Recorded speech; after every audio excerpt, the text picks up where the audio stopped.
সরকারের কাছে ভাবমূর্তি শব্দটি খুবই গুরুত্বপূর্ণ এবং সরকারের কাছে ভাবমূর্তি বিষয়টি এতটাই ঠুনকো যে ফেসবুকে কেউ যদি সামান্য কিছু একটা লেখেন, গণমাধ্যমে কেউ যদি কোনো কথা বলেন এবং সেটা যদি সরকারের অপছন্দ হয়, তাহলে সরকার এক ধরনের কোনো কোনো ক্ষেত্রে ব্যবস্থা নেয়, কোনো কোনো ক্ষেত্রে প্রচার প্রপাগান্ডায় মেতে ওঠে সরকার বা সরকার সংশ্লিষ্টরা, যে দেশের ভাবমূর্তি ক্ষুণ্ণ করা হচ্ছে, এই কাজটি করে দেশের ভাবমূর্তি ক্ষুণ্ণ করা হচ্ছে। ধরুন একটি অসত্য সংবাদই ছাপা হলো, ধরুন একটি অসত্য কথাই কেউ একজন ফেসবুকে বলল, সাথে সাথে সরকারের পক্ষ থেকে যেটি বলা হয় যে এটা দেশের ভাবমূর্তি ক্ষুণ্ণ করলো। এই যে ভাবমূর্তি ক্ষুণ্ণের বিষয়টি সাধারণ জনমানুষ কতটা করে, সোশ্যাল অ্যাক্টিভিস্টরা কতটা করে, আর সরকার বা সরকার সংশ্লিষ্টরা কতটা করে।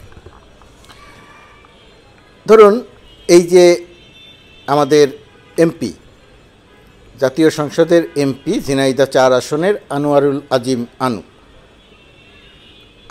আজিম আনার, তিনি ভারতে গেলেন, কলকাতায় গেলেন এবং কলকাতায় গিয়ে সেখানে নির্মমভাবে হত্যাকাণ্ডের শিকার হলেন। যে কোনো হত্যাকাণ্ডই অত্যন্ত বেদনাদায়ক, হত্যার বিচার এটা খুবই প্রত্যাশিত। কিন্তু প্রশ্ন হচ্ছে এই আনোয়ারুল আজিম কী কারণে আলোচনায় আছেন? এখন আলোচনায় আছেন যে তিনি একটি স্বর্ণ চোরাচালানের সাম্রাজ্য গড়ে তুলেছিলেন, তিনি হুন্ডি ব্যবসার সাম্রাজ্য গড়ে তুলেছিলেন। এগুলো সত্য না অসত্য সেটা আমরা জানি না, এখনও তদন্ত হয়নি, প্রমাণ হয়নি, কোনো দিন সেটা হবে কি না তাও জানি না। কিন্তু গণমাধ্যমের আলোচনা, সামাজিক যোগাযোগ মাধ্যমে আলোচনা, বাংলাদেশের আলোচনা, কলকাতার আলোচনা, ভারতের আলোচনা, কোনো কোনো ক্ষেত্রে আন্তর্জাতিক গণমাধ্যমের আলোচনা যে বাংলাদেশের একজন এমপি, যিনি স্বর্ণ চোরাচালানের অন্যতম গডফাদার, যিনি হুন্ডি ব্যবসার অন্যতম নিয়ন্ত্রক, তিনি ভারতে গিয়ে টাকার ভাগবাটোয়ারা নিয়ে, 500 কোটি টাকার ভাগবাটোয়ারা নিয়ে হত্যাকাণ্ডের শিকার হয়েছে। সেখানে আবার একজন নারীও ছিল, সে বিষয় নিয়ে কিছু বলছি না। তো এই যে একজন এমপিকে কেন্দ্র করে দেশ এবং দেশের মানুষকে নিয়ে যে আলোচনাটা হলো, এতে কি দেশের ভাবমূর্তি ক্ষুণ্ণ হয় না? এতে কি সরকারের ভাবমূর্তি ক্ষুণ্ণ হয় না? এতে কি জনগণের ভাবমূর্তি ক্ষুণ্ণ হয় না? কিন্তু সরকারের কিন্তু কোনো প্রতিক্রিয়া নেই। ধরুন পুলিশের সাবেক আইজি বেনজির আহমেদ,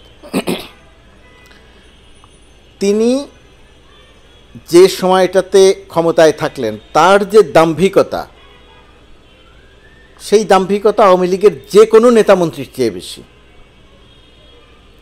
তো সেই বেনজির আহমেদকে কেন্দ্র করে বেনজির আহমেদের সম্পদের হিসাব বহির্ভূত, জ্ঞাত আয় বহির্ভূত সম্পদের যে বিপুল অঙ্কের হিসেব প্রকাশিত হলো, গণমাধ্যম সংবাদ প্রকাশ করলো, আওয়ামী লীগের সরকারের নেতা মন্ত্রী সবাই একেবারে নিশ্চুপ হয়ে গেলেন, কেউ কোনো কথা বললেন না, যে পৃথিবীতে কোথাও কিছু ঘটছে না, বাংলাদেশে কোথাও কোনো কিছু ঘটছে না। দুদক চুপচাপ থাকলো, ব্যারিস্টার সুমন তৎপর হলেন, দুদক তৎপর হলো, তৎপরের পরে এখন আমরা সেই তদন্তটা দেখছি এবং তদন্ততে দেখা যাচ্ছে যে দুদকের আবেদনের পরিপ্রেক্ষিতে আদালত তার 83টি দলিলে কেনা জমি সম্পদ বাজেয়াপ্ত করতে বলেছে, 33টি ব্যাঙ্ক অ্যাকাউন্ট, তার স্ত্রী এবং মেয়ের নামে যে ব্যাঙ্ক অ্যাকাউন্ট সেগুলো জব্দ করতে বলেছে। তার 300-350 বিঘার মতো উপরে জমি তার স্ত্রীর নামেই 245 বিঘা। একটা চাকরি করে একজন মানুষ এই পরিমাণ অর্থ আয় করতে পারেন।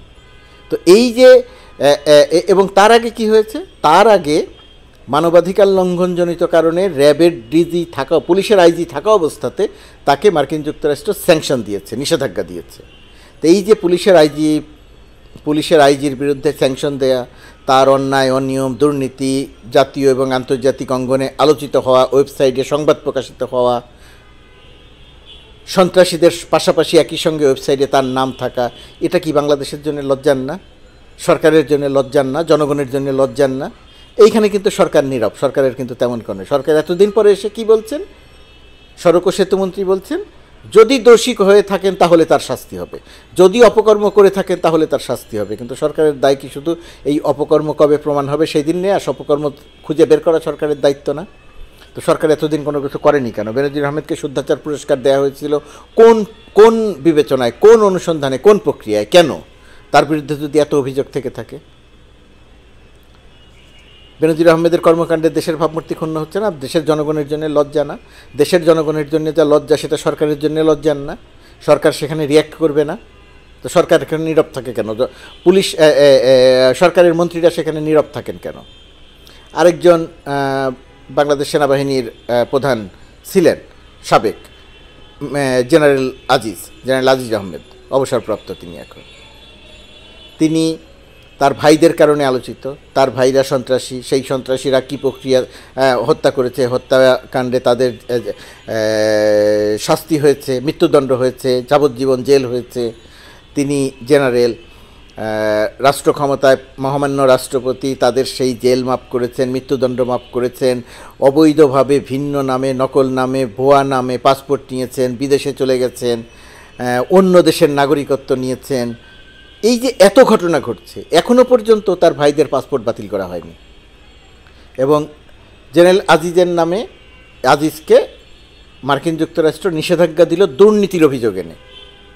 তো এই যে বাংলাদেশের একটা সেনাবাহিনী, একজন সেনাবাহিনী, সেই সেনাবাহিনীর প্রধান, তার নামে এত বড় অভিযোগ, এতগুলো অভিযোগ, এতে কি সরকারের ভাবমূর্তি ক্ষুণ্ণ হয় না? এতে কি দেশের ভাবমূর্তি ক্ষুণ্ণ হয় না? এতে কি জনগণের ভাবমূর্তি ক্ষুণ্ণ হয় না? বাংলাদেশ সেনাবাহিনী সারা পৃথিবীতে শান্তিরক্ষী মিশনে অংশ নিয়ে সুনাম অর্জন করেছে।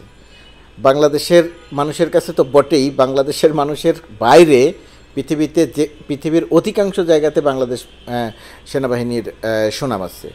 বিচার বহির্ভূত হত্যাকাণ্ড বা মানবাধিকার লঙ্ঘন এরকম 2-4 জনের বিরুদ্ধে অভিযোগ আছে, যে কয়েকদিন আগে ডয়চে ভেলে একটা ডকুমেন্টারিও করেছে, সেই আলোচনায় আমি যাচ্ছি না। আমি সামগ্রিকভাবে বাংলাদেশ সেনাবাহিনীর শান্তি মিশনে অংশ নেওয়ার সেটার কথা বলছি। তো সেরকম একটা সেনাবাহিনীর প্রধান যিনি ছিলেন, সেই প্রধানকে বিরুদ্ধে দুর্নীতির দায়ে অভিযুক্ত করা হলো। তার ভাইদেরকে, তার ভাইরা সন্ত্রাসী, সেই সন্ত্রাসীকে প্রোটেকশন দেয়া, তাদেরকে বিদেশে পাঠানো, ইত্যাদি ইত্যাদি কারণে কি বলে, ওই যে আল জাজিরা যে ডকুমেন্টারিটা করেছিল, সেই ডকুমেন্টারিতে যা দেখানো হয়েছিল, মার্কিন যুক্তরাষ্ট্র এখন যা করলো, নিষেধাজ্ঞা দিল, তো এর পরিপ্রেক্ষিতে কি ভাবমূর্তি ক্ষুণ্ণ হয় না? এই জায়গাটিতেই প্রশ্ন আসে যে সরকার ভাবমূর্তি ক্ষুণ্ণের বিষয়টি, দেশ ও দেশের জনগণের ভাবমূর্তি যে সমস্ত ক্ষেত্রে ক্ষুণ্ণ হয় সেগুলো সরকারের কাছে মূল্যহীন। জেনারেল আজিজ, বেনজির আহমেদ, আইজিপি বেনজির আহমেদ, সাবেক আইজিপি বেনজির আহমেদ, এই যে আনোয়ারুল আজিম, এরও কিছুদিন আগে কুয়েতে গিয়ে আরাক এমপি পাপলু গ্রেপ্তার হয়েছেন মানব পাচার, অর্থ পাচারের দায়ে। এই যে এই সমস্ত ঘটনাগুলোতে ভাবমূর্তি ক্ষুণ্ণ হয় দেশের, ভাবমূর্তি ক্ষুণ্ণ হয় দেশের জনগণের, কিন্তু সরকারের কাছে দেশের ভাবমূর্তি ক্ষুণ্ণ আর জনগণের ভাবমূর্তি ক্ষুণ্ণটা বিবেচনার বিষয় নয়। সরকারের কাছে বিবেচনার বিষয় এই সমস্ত মানুষদের অপকর্ম নিয়ে যারা সংবাদ প্রকাশ করে, যারা লেখে, সেই সমালোচনাকারীরা সরকারের কাছে ভাবমূর্তি ক্ষুণ্ণকারী। বিষয়টি বললাম, বিষয়টি হয়তো এতটা সরল নয়, এত সরলভাবে হয়তো বলা যাবে না, কিন্তু বিষয়টি এর বাইরেও খুব বেশি কিছু নয়। এই কারণেই সরকারকে এখন বিবেচনায় নেওয়া দরকার যে দেশের ভাবমূর্তি আর সরকারের ভাবমূর্তি আলাদা। ফেসবুকে যিনি লিখছেন তিনি সরকারের সমালোচনা করছেন, দেশের সমালোচনা করছেন না। আর এই সমস্ত অপকর্ম করে যারা আন্তর্জাতিক গণমাধ্যমে সংবাদ শিরোনাম হয়ে লজ্জাজনক পরিবেশ তৈরি করছে, তারা সরকারের জন্য বিব্রতকরের চেয়ে বেশি বিব্রতকর দেশের জন্য, দেশের জনগণের জন্য। সুতরাং দেশ এবং দেশের জনগণের জন্য বিব্রতকর কোনো কিছু হয় সেটা বন্ধ করতে হবে। এই কারণে এই রকমের মানুষ যারা আছে তাদের বিরুদ্ধে ব্যবস্থা নেওয়াটা জরুরি। ওই ফেসবুকে কী লিখলো তার বিরুদ্ধে ব্যবস্থা নেওয়ার জন্যে সর্বশক্তি ক্ষয় করাটা একটা সরকারের, একটা স্বাধীন দেশের নাগরিক হিসেবে একটা স্বাধীন দেশের সরকারের দায়িত্ব সেটা হতে পারে না। কিন্তু দুর্ভাগ্যজনক হচ্ছে বাংলাদেশে সেটাই দায়িত্ব হয়ে গেছে।